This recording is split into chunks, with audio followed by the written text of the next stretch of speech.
Wel, o'r cychwyn, mae'r Gymraeg a diwylliant Gymraeg wedi bod yn flaenoriaeth ac yn ffocws i Pontio, Pontio'r ganolfan a hefyd Pontio y prosiect ehangach.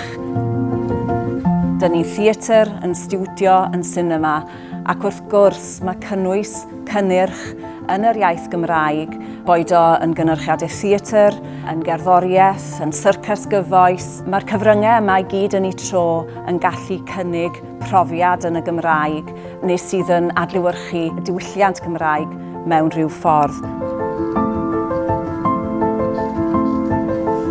Wel, braint oedd cael troedio ar lwyfan newydd sbon theatr Bryn Terfel. Oeddan ni mewn cynhyrchiad gyno T. Rowland Hughes, y nofel chwalfa am y streic fawr yn Bethesda.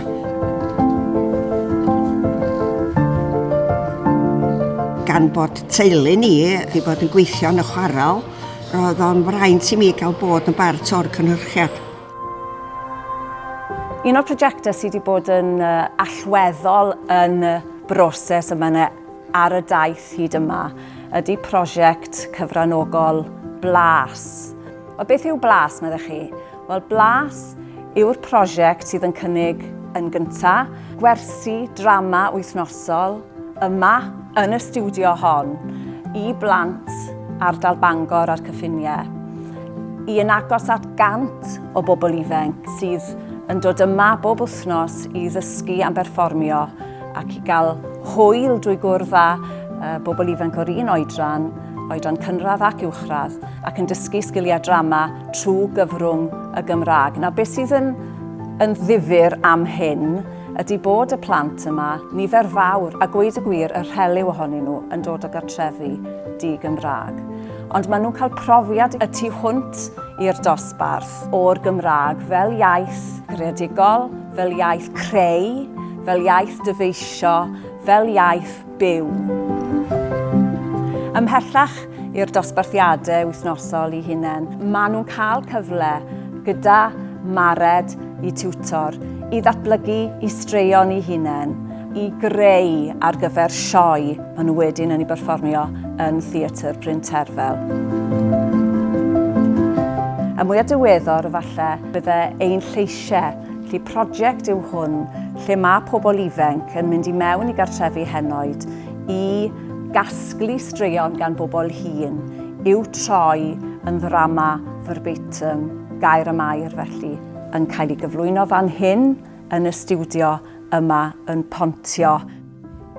Da ni'n ceisio'n gorau glas i gyflwyno'r Gymraeg, nid yn unig ein pobl ifanc ni, ond i'r cwmnïau theatr, syrcas, drama sydd yn dod yma o'r tu allan. Cwmnïau proffesiynol, nifer ohonyn nhw falle'n dod o'r tu allan i Gymru, ac yn eu plith nhw yn fwyaf diweddar ac yn fwyaf arwyddocaol efallai ydy cwmni bale lorol.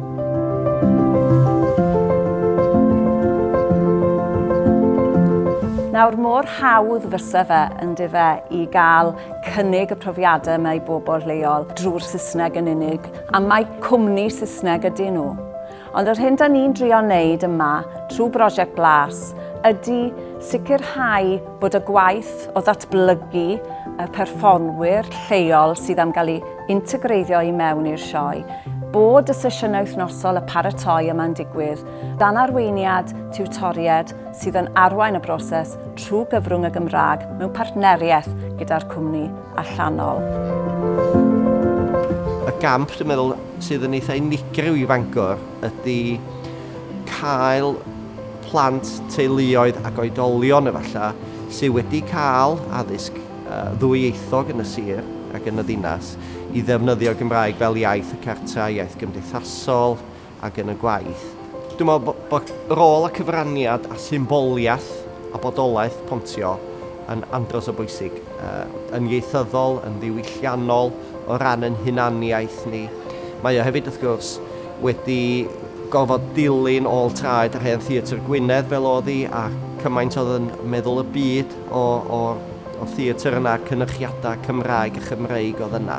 Felly mi oedd y disgwyliadau yn uchel, ond yn hyb i, dwi yn grediniol bod Pontio wedi llwyddo i gymryd y baton yna yn ei flaen mewn gwirionadd ac mae hynny'n cael ei adlewyrchu yn naws ac awyrgylch yr adeilad, y prif ddarbynfa, y bar, y caffi, lle bita.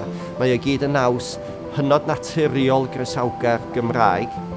Ac ar ben hynny wedyn, wrth gwrs, mae'r arlwy o ran adloniant ac addysgu drwy adloniant ac ati hefyd yn adlewyrchu cyd-destun ieithyddol y sir. Cyn i fi ddod i Pontio, o'n i ddim yn siarad gymaint o Cymraeg, achos dydw i ddim yn siarad Cymraeg gyda fy rhieni neu gyda fy ffrindiau. Ond trwy gweithio gyda Pontio, dwi wedi gael yr siawns i ymarfer fy Cymraeg a dwi wedi defnyddio fo lot fwy nag oeddwn i cyn i fi ddod yma. Dwi wedi magu gymaint o hyder achos mae'r tîm technegol yn mor hwylog a maen nhw'n mor naturiol. Dwi ddim yn ofyn gwneud ffwl o fy hunan pan dwi'n siarad Cymraeg. Mae hynna'n peth da achos mae'n gwthio fi i defnyddio yr iaith a mae'n fel challenge bach. Mae'r ffaith bod bobl yn gallu dod yma yn gwybod a bod hynny'n gwbl glir bod pawb yn siarad Cymraeg yn rhywbeth dyn ni yn falch iawn ohono fo.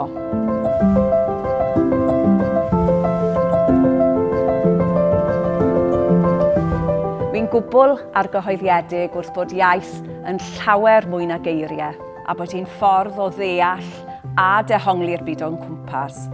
Mae cael y rhyddid i siarad a gweithio yn y Gymraeg, i greu a dweud ein straeon yn hunain yn y Gymraeg, yn perthyn yn annatod i'n lles ni fel dinasyddion Cymru.